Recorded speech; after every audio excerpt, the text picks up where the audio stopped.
Hi friends. So இப்போ நம்ம பார்க்க போகிறது வந்து பார்த்தீங்கன்னா போஸ்ட் ஆஃபீஸ் இருக்கு இல்லைங்களா. ஸோ போஸ்ட் ஆஃபீஸில் வந்து பார்த்தீங்கன்னா ஜிடிஎஸ் போஸ்ட்டுக்கான வேகன்சிஸ் வந்து வந்திருக்கு. ஸோ அதை பற்றின நோட்டிஃபிகேஷன் தான் இந்த வீடியோவில் நம்ம வந்து பார்க்க போகிறோம். ஸோ இதில் வந்து அந்த ஜாப்க்கு வந்து எப்படி அப்ளை பண்ணுறது, எவ்வளோ சேலரி, என்ன மாதிரியான கல்வி தகுதியெல்லாம் கேட்டிருக்காங்க அப்படின்றத வந்து நம்ம டீட்டெயிலாக பார்க்க போகிறோம். ஸோ ஃபஸ்ட் டைம் நம்ம சேனல் பார்க்குறவங்களா இருந்தால் ப்ளீஸ் சப்ஸ்கிரைப் பண்ணிக்கோங்க. இந்த ஜாப் பற்றின டீட்டெயில்ஸ் வந்து நம்ம பார்க்கலாம். ஸோ ஃபஸ்ட்டு வந்து இந்த ஸ்க்ராலில் போயிட்டுருக்கிற மாதிரி இந்த இந்தியா போஸ்ட் வெப்சைட் நீங்கள் வந்து ஓப்பன் பண்ணீங்க அப்படின்னா ஸோ அதுலேயே ஃபஸ்ட்டு இந்த ஸ்க்ரால் வந்து போகும். இது வந்து பார்த்தீங்கன்னா ஜனவரி 2025 notification. So number of post வந்து பார்த்தீங்கன்னா 21,413 போட்டிருக்கிறாங்க. ஸோ அதுக்கப்புறம் வந்து பார்த்தீங்கன்னா அப்ளிகேஷன் சப்மிஷன் ஸ்டார்ட் டேட் வந்து பார்த்தீங்கன்னா February 10 ஸ்டார்ட் பண்ணியிருக்கிறாங்க. எண்ட் டேட் வந்து பார்த்தீங்கன்னா March 3. ஸோ இதுதான் இந்த வெப்சைட்டு. இதில் வந்து நோட்டிஃபிகேஷன் வேணும்னா உங்களுக்கு இருக்குது. ஸோ டிஸ்கிரிப்ஷன் நோட்டிஃபிகேஷன் வந்து கிளிக் பண்ணுங்க அப்படின்னா உங்களுக்கு டீட்டெயிலாக அந்த நோட்டிஃபிகேஷன் வந்து வரும். ஸோ இதுக்கு வந்து என்னென்ன சர்க்கிள்லாம் இருக்குது அப்படின்னு சொல்லிட்டு இங்கே வந்து டீட்டெயில்டாக போட்டிருப்பாங்க. இங்கே தமிழ்நாடுன்னு கிளிக் பண்ணி அதில் வந்து எந்தெந்த டிஸ்ட்ரிக்ட்டுக்கு நீங்கள் அப்ளை பண்ண முடியுமோ அந்த டிஸ்ட்ரிக்டில் நீங்கள் வந்து செக் பண்ணிக்கலாம். என்னென்ன போஸ்ட் ஆஃபீஸில் வேகன்சிஸ் இருக்குது அப்படின்னு சொல்லிட்டு உங்களுக்கு அதில் வந்து வரும். அந்த நோட்டிஃபிகேஷன் வந்து உங்களுக்கு நான் இப்போ எடுத்து காட்டுறேன். ஸோ இதுதான் வந்து அந்த நோட்டிஃபிகேஷன். இதில் வந்து பார்த்தீங்கன்னா உங்களுக்கு ஸ்டார்டிங்கில் வந்து டேட் கொடுத்துருப்பாங்க. அப்ளை பண்ணுறதுக்கான ஸ்டார்ட் டேட் வந்து February 10, எண்ட் டேட் வந்து March 3. ஸோ அதுக்கப்புறம் வந்து பார்த்தீங்கன்னா உங்களோட அப்ளிகேஷனில் உங்களுக்கு ஏதாவது கரெக்ஷன் இருந்துச்சு அப்படின்னா March 6 8 வரைக்கும் உங்களுக்கு வந்து 2 days வந்து கரெக்ஷனுக்கு தனியாக கொடுத்துருக்குறாங்க அப்படின்னு சொல்லி மென்ஷன் பண்ணியிருந்துருக்குறாங்க.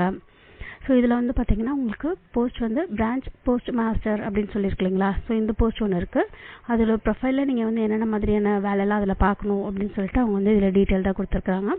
அதுக்கடுத்து ABPM. ஸோ இதுவும் டக் சேவாக் அப்படின்வாங்கல்ல. ஸோ அந்த 2 போஸ்ட்டும் கிட்டத்தட்ட சேமாக இருக்கும்.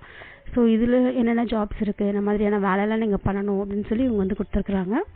அதுக்கடுத்து வந்து பார்த்துக்கிட்டிங்கன்னா சேலரி வந்து கொடுத்துருக்குறாங்க. ஸோ ABPMக்கும் டக் சேவாக்கும் உங்களுக்கு வந்து சேலரி ஒரே மாதிரி இருக்கும் அப்படின்னு சொல்லியிருக்கிறாங்க. BPM பிரான்ச் போஸ்ட் மாஸ்டருக்கு வந்து கொஞ்சம் அதிகமாக இருக்கும்னு சொல்லி மென்ஷன் பண்ணியிருந்துருக்குறாங்க. ஸோ BPMக்கு வந்து பார்த்தீங்கன்னா 12,000 29,380 ரூபாய் வரைக்கும் கொடுத்துருக்குறாங்க.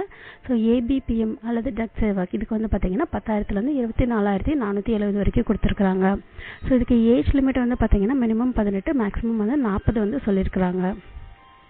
ஸோ அது போக உங்களுக்கு ஏஜ் ரிலாக்ஸேஷன்லாம் வந்து கொடுத்துருக்குறாங்க. SCSTக்கு 5 years, OBCக்கு 3 years, EWSக்கு வந்து நோ ரிலாக்ஸேஷன் கொடுத்துருக்குறாங்க. PWDக்கு வந்து 10 years கொடுத்துருக்குறாங்க. ஸோ PWD ப்ளஸ் OBCக்கு வந்து 13 years கொடுத்துருக்குறாங்க. ஸோ அதுக்கடுத்து PWD ப்ளஸ் SCSTக்கு வந்து 15 years வந்து கொடுத்துருக்குறாங்க. எஜுகேஷனல் குவாலிஃபிகேஷன் வந்து பார்த்தீங்கன்னா இதுக்கு நீங்கள் 10th படிச்சிருந்தா போதும். ஸோ 10th வந்து பார்த்தீங்கன்னா லோக்கல் லாங்குவேஜை நீங்கள் வந்து எடுத்து படிச்சிருந்துருக்கணும் அப்படின்னு சொல்லியிருக்கிறாங்க. ஸோ இப்போ 10th நீங்கள் வந்து தமிழ்நாட்டிலேருந்து அப்ளை பண்ண போகிறீங்க அப்படின்னா ஸோ தமிழ் லாங்குவேஜ் நீங்கள் வந்து படிச்சிருந்துருக்கணும் அப்படின்னு சொல்லியிருந்துருக்குறாங்க. அதர் குவாலிஃபிகேஷனில் வந்து பார்த்தீங்கன்னா உங்களுக்கு கம்ப்யூட்டர் தெரிஞ்சிருக்கணும், சைக்கிளிங் தெரிஞ்சிருந்துருக்கணும் அப்படின்னு சொல்லியிருக்கிறாங்க.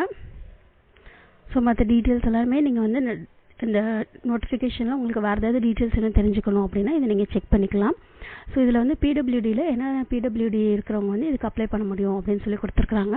ஹவு டு அப்ளைல வந்து பார்த்தீங்கன்னா இதுக்கு முன்னாடி நான் அந்த வெப்சைட் காமிச்சேன் இல்லையா. So India post GDS online அந்த வெப்சைட்டில் போயிட்டு நீங்கள் வந்து அப்ளை பண்ணணும். ஸோ எப்படின்னா ஃபஸ்ட்டு வந்து ரிஜிஸ்ட்ரேஷன் கம்ப்ளீட் பண்ணணும். அதுக்கப்புறம் அப்ளை ஆன்லைனில் போயிட்டு அப்ளைன்னு இருக்கு இல்லைங்களா. ஸோ இதை வந்து கிளிக் பண்ணி அப்ளை பண்ணணும். ஸோ அதுக்கடுத்து செலெக்ஷன் ப்ரொசீஜர் வந்து பார்த்தீங்கன்னா இது வந்து கம்ப்ளீட்லி உங்களுக்கு வந்து மெரிட்டில் தான் செலக்ட் பண்ணுறாங்க. 10th நீங்கள் எவ்வளோ மார்க்ஸ் வாங்கியிருக்கிறீங்களோ அதை பேஸ் பண்ணி தான் உங்களுக்கு வந்து செலெக்ஷன் வந்து நடக்கும். செலக்ட் ஆகிட்டிங்கன்னா அந்த வெப்சைட்லேயே உங்களுக்கு வந்து அவங்க வந்து மென்ஷன் பண்ணுவாங்க. ஸோ இதுக்கு என்னென்ன சர்டிஃபிகேட்ஸ்லாம் தேவை அப்படின்னா mark sheet, identity proof, caste certificate, PW இருந்துச்சுன்னா அந்த சர்டிஃபிகேட், EWSனால் அந்த சர்டிஃபிகேட்டு, டிரான்ஸ்ஜெண்டர் இருந்தீங்கன்னா அந்த சர்டிஃபிகேட்டு, டேட் ஆஃப் பர்த்துக்கு, அதுக்கப்புறம் வந்து மெடிக்கல் சர்டிஃபிகேட் வந்து சொல்லியிருக்கிறாங்க. ஸோ இந்த சர்டிஃபிகேட்ஸ்லாம் தேவைப்படும். அது போக ஃபோட்டோ அண்ட் சிக்னேச்சர் வந்து தேவைப்படும். ஸோ அது எல்லாமே நீங்கள் வந்து கரெக்டாக எடுத்து வச்சுட்டு அதுக்கப்புறமா நீங்கள் வந்து அப்ளை பண்ணணும். ஸோ அப்ளை பண்ணுறதுக்கு உங்களுக்கு இதுக்கு ஃபீஸ் வந்து பார்த்தீங்கன்னா 100 rupees. ஸோ இது வந்து பார்த்தீங்கன்னா ஒரு சிலருக்கு வந்து உங்களுக்கு 100 rupees வந்து இருக்காது. ஸோ இந்த டீட்டெயில்ஸ் எல்லாம் நீங்கள் வந்து செக் பண்ணிவிட்டு மொபைல் நம்பர் ஒன்று வச்சுக்கணும். அதுக்கப்புறம் இமெயில் ஐடி ஒன்று வச்சுக்கணும். ஸோ ஃபீஸ் வந்து பார்த்தீங்கன்னா 100 rupees அப்படின்னு சொல்லி போட்டிருக்குறாங்களா.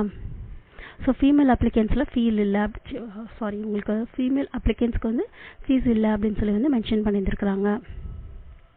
ஸோ அதுக்கப்புறம் வந்து SCST, PWD, அதுக்கப்புறம் வந்து டிரான்ஸ்வுமன்ஸ் இவங்க எல்லாத்துக்குமே வந்து ஃபீஸ் இல்லை அப்படின்னு சொல்லி மென்ஷன் பண்ணியிருந்துருக்குறாங்க.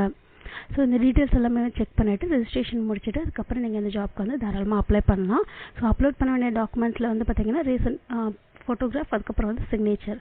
ஸோ இது ரெண்டுமே வந்து பார்த்தீங்கன்னா இவங்க சைஸ் கொடுத்துருக்காங்க இல்லையா, அந்த சைஸோட அதிகமாகக்கூடாது அப்படின்னு சொல்லியிருக்காங்க. ஸோ ரீசன்ட் வந்து உங்களுக்கு பாஸ்போர்ட் சைஸ் ஃபோட்டோவில் வந்து பார்த்தீங்கன்னா 50 KB மேலே இருக்கக்கூடாது அப்படின்னு சொல்லியிருக்காங்க. சிக்னேச்சர் வந்து பார்த்தீங்கன்னா 20 KB மேலே இருக்கக்கூடாது அப்படின்னு சொல்லியிருக்காங்க. ஸோ இந்த வெப்சைட்டில் போய்ட்டு உங்களுக்கு வந்து எந்த சர்க்கிளோ அதை வந்து செலக்ட் பண்ணிவிட்டு அதில் என்ன இருக்குது அப்படின்னு சொல்லிட்டு நீங்கள் செக் பண்ணிவிட்டு இந்த ஜாப்க்கு நீங்கள் தாராளமாக அப்ளை பண்ணலாம். இந்த வீடியோ பிடிச்சதுனா லைக் பண்ணுங்கள், ஷேர் பண்ணுங்கள், சப்ஸ்கிரைப் பண்ணுங்கள். தேங்க்யூ.